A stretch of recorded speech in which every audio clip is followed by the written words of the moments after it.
صلی اللہ علیہ وسلم۔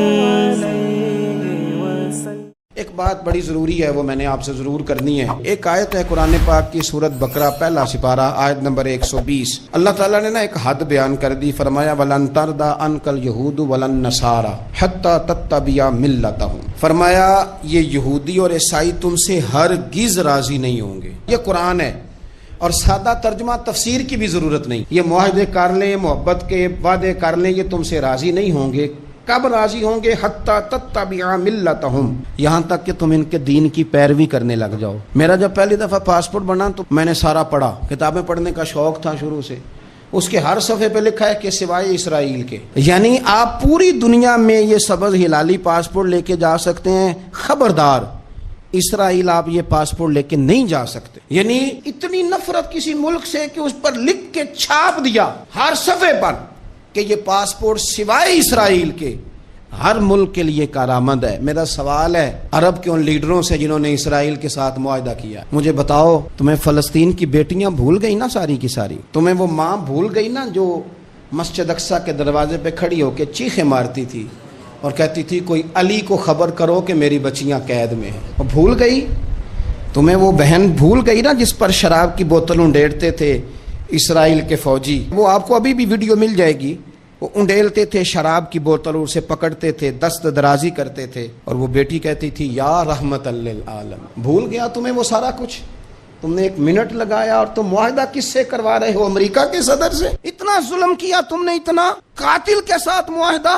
کیا سمجھتے ہو فلسطین والوں کا کوئی والی وارث نہیں؟ سنو، میرے رسول کریم صلی اللہ علیہ وسلم نے فرمایا میرا کوئی مالدار امتی دنیا سے چلا جائے، پیسے جائیدادیں چھوڑ کر، نبی پاک صلی اللہ علیہ وسلم نے فرمایا مسلمان ایک جسد واحد کی طرح، ایک جسم کی طرح، ایک حصہ تکلیف میں ہو تو دوسرا اس کی درد محسوس کرتا ہے۔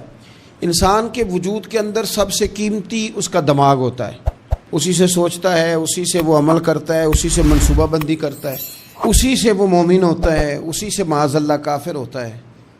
اور وجود کے اندر جس کو درجے کے لحاظ سے بولنے میں بعض اوقات کم درجہ سمجھا جاتا ہے وہ پیر ہوتے ہیں۔ اور تو میری ٹھوکر کے بھی قابل نہیں، میں تجھے جوتے کی نوک پہ، پیر کی نوک پہ بھی نہیں سمجھتا۔ ہم یہ کہتے ہیں محاورتاً کہ تو پیروں کے قابل بھی نہیں، یعنی سب سے اعلیٰ درجہ دماغ کو دیا، دل کو دیا، اور سب سے ہلکا درجہ پاؤں کو دیا۔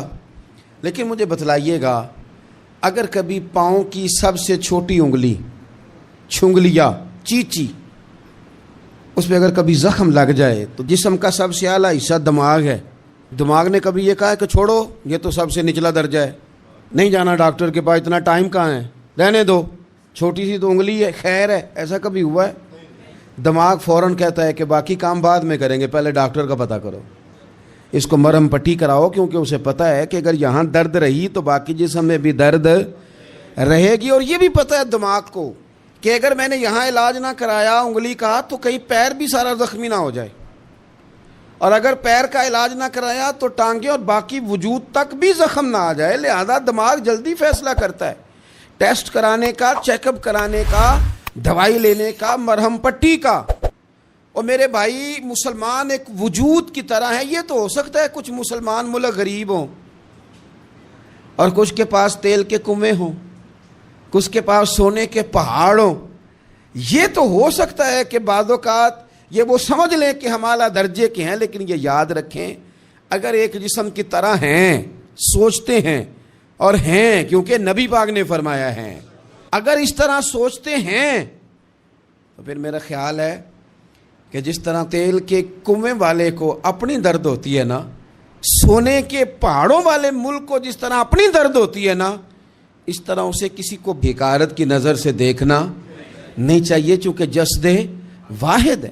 اور جسد واحد میں اگر کوئی درجہ بڑا بھی رکھتا ہو کہ جناب ہمارے پاس ایک بڑی جگہ ہے، متبرک جگہ ہے، ہم بڑے ہیں، تو آپ بڑے ہیں، لیکن بڑا دماغی یہ فیصلہ کرتا ہے کہ بھائی وہ چھوٹا سا پیر کا حصہ زخمی ہے، جلدی کرو علاج کراؤ، لیکن بڑے دماغ والا کہے کہ میرا گھر تو محفوظ ہے۔ معراج کی بات کرنے کا تو اب وقت آیا ہے، اس لیے کہ معراج کا سارا واقعہ تو مسجد اقصیٰ کے گرد گھومتا ہے۔ سبحان الذی اسریٰ بعبدہ لیلا من المسجد الحرام الی المسجد اقصی، حضور نے معراج کی رات مسجد اقصی میں نماز پڑھائی تھی، اور ایک بار پھر سے طیبہ سے فلسطین میں آ، راستہ دیکھتی ہے پھر مسجد اقصی تیرا۔ ایک بار حضور گئے تھے مکے سے مسجد اقصی، اور پھر حضور فرماتے ہیں جب میں واپس گیا نا تو کفار نے جو کہ مسجد اقصی دیکھی ہوئی تھی تو مجھ سے پوچھنا شروع کر دیا کہ مسجد اقصی کی کھڑکیاں کتنی ہیں، دروازے کتنے ہیں، پلر کتنے ہیں۔ جب انہوں نے سوال جواب کیے تو حضور فرماتے ہیں کہ رب کریم نے مسجد اقصی کو اٹھا کے میرے سامنے رکھ دیا، میں دیکھتا جاتا تھا، بتاتا جاتا تھا، کہہ لوں بات کر لوں۔ ایک دفعہ حضور مکے سے مسجد اقصی آئے، اور ایک دفعہ مسجد اقصی میرے نبی کی زیارت کے لیے مکے گئی، حضور کی زیارت کے لیے مکہ شریف گئی۔ اور میرے نبی تو صرف کسی چیز کی طرف ایک دفعہ دیکھ لیں تو وہاں رحمت کے پھول کھلتے ہیں۔ مسجد اقصی کی طرف منہ کر کے 17 مہینے میرے نبی نے نماز پڑھی ہے۔ مسلمانوں پتہ ہی کوئی نہیں، ہماری خبریں ہی اور ہیں، ہمارا درد ہی اور ہے، ہمیں پتہ ہی نہیں بم کہاں برس رہے ہیں، ہمیں یہ خبر ہی نہیں۔ اور میں اس دور میں تقریریں کر رہا ہوں جہاں سوتوں کو جگانا نہیں پڑتا، جاگتوں کو جگانا پڑتا ہے۔ سیانے لوگوں کو سمجھانا ہمارے ذمہ لگ گیا، کیا کریں؟ اس قوم کو سکھانا پڑتا ہے جسے پتہ سارا ہے، لیکن جان بوجھ کے آنکھیں ہماری بند ہیں۔ یہ مولوی کو بات کرتا تو لوگ کہتے دیکھو مولوی گالی دیتا ہے، لیکن اگر قائد اعظم محمد علی جناح کہے کہ اسرائیل امریکہ کی ناجائز اولاد ہے تو پھر تو تمہیں ہضم کر لینا چاہیے نا، پھر تو لبرل کو بھی ہضم ہونا چاہیے نا کہ قائد اعظم نے کہا ہے، اور اس ناجائز بچے کو تم نے اتنی طاقتیں دے دی کہ وہ مسلمانوں کے قبلہ اول میں نماز پڑھنے والوں کو بھی نہ بخشے۔ کہاں گئی تمہاری وہ انسانی حقوق کی بڑی بڑی تنظیمیں، کدھر گئیں؟ اور میرا پاکستانی میڈیا سے بھی سوال ہے، چند دن پہلے سیالکوٹ میں ایک واقعہ ہوا، ناانصافی ہو گئی جی، ناانصافی ہو گئی جی ایک بی بی کے ساتھ۔ ہر بندے نے شور مچایا، بڑے بڑے طوفان اٹھتے ہیں، کیوں ہوا جی کیوں ہوا؟ تو مسجد اقصی کی توہین ہو گئی تو پھر طوفان کیوں نہیں اٹھا؟ ٹاک شو کیوں نہیں ہوئے؟ بحثیں کیوں نہیں ہوئی؟ میں اس موم بتی مافیا کا کیا کروں؟ ان لبرل لوگوں کا کیا کروں؟ ان کے سپورٹروں ووٹروں کا کیا کروں؟ ان سیاسی جماعتوں کے کارکنوں کو کیا نام دوں کہ جو ان فضول بحثوں میں تو وقت ضائع کرتے ہیں، اور وہ مسجد اقصی جس کے بارے میں میرے نبی پاک صلی اللہ علیہ وسلم سے ایک صحابیہ نے پوچھا تھا، یا رسول اللہ مسجد اقصی میں نماز پڑھنا کتنا کو بہتر ہے باقی نمازوں کے مقابلے میں؟ تو حضور نے فرمایا 1000 گنا بہتر ہے۔ بی بی عرض کرنے لگی، سونیا میں جا تو نہیں سکتی، دل بڑا کرتا ہے۔ تو حضور نے فرمایا جا نہیں سکتی تو وہاں تیل ہی بھجوا دے، جس میں حاضری لگوانے کی حضور بات کریں جس مسجد میں۔ اور نبی پاک علیہ السلام نے فرمایا خاص کر کے سفر کرنا ہوا تو 3 مسجدوں کے لیے کرنا، ایک مسجد حرام بیت اللہ کے لیے، ایک مسجد نبوی کے لیے، اور تیسرا مسجد اقصی کے لیے۔ بیت المقدس مسجد اقصی معمولی جگہ نہیں، حضور نے فرمایا 3 سفر کرو تو سمجھنا ہم عبادت کر رہے ہیں۔